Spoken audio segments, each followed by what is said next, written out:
Je m'appelle Pierre-Brice Lebrun, je suis enseignant en droit dans le secteur social, médico-social et sanitaire, à la base éducateur spécialisé. Je publie chez Duno La protection de l'enfance dans la collection Aide-Mémoire.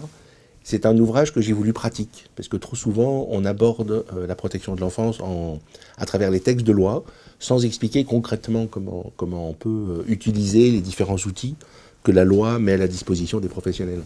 Les professionnels ne comprennent pas souvent, parce qu'on ne leur explique pas comme ça, que le droit, c'est un ensemble d'outils.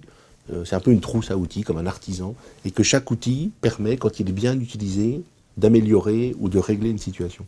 Les travailleurs sociaux, médico-sociaux, les filières sanitaires maîtrisent plein d'outils, mais ils maîtrisent rarement l'outil juridique, qu'ils prennent plutôt comme un frein. Pour eux, le droit, ça interdit.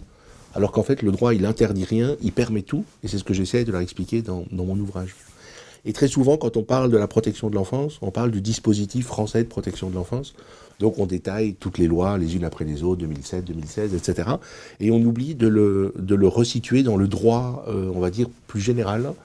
C'est pour ça que le livre commence par un chapitre sur la minorité. On rappelle que le mineur a des droits qu'il peut exercer seul. On rappelle ce qu'est la minorité, et puis on dévie sur l'autorité parentale.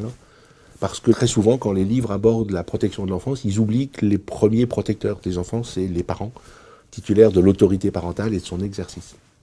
Et puis on va traiter toutes les questions annexes, le signalement, l'information préoccupante, le secret professionnel, le partage d'informations, et des questions extrêmement concrètes sur l'administration des médicaments, sur la rédaction d'un certain nombre de choses.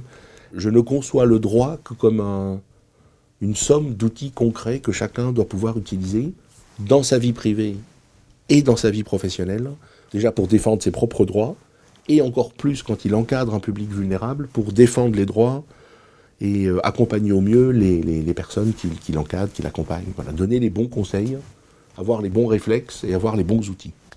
Ce livre s'adresse à tous les professionnels de la protection de l'enfance, mais on va dire au sens extrêmement large. On pense évidemment au service de l'aide sociale à l'enfance, à toutes les associations qui gèrent des structures, des MECS, etc.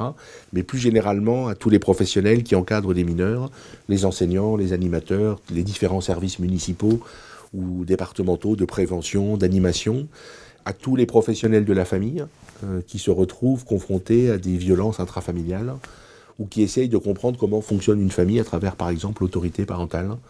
Tous les professionnels qui interviennent en direction des enfants, et quand je dis enfants, c'est mineurs de 18 ans.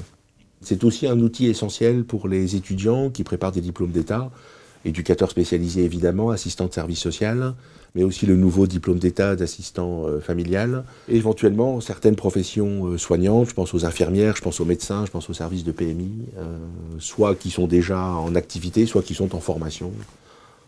Donc c'est la petite enfance, l'enfance, l'adolescence.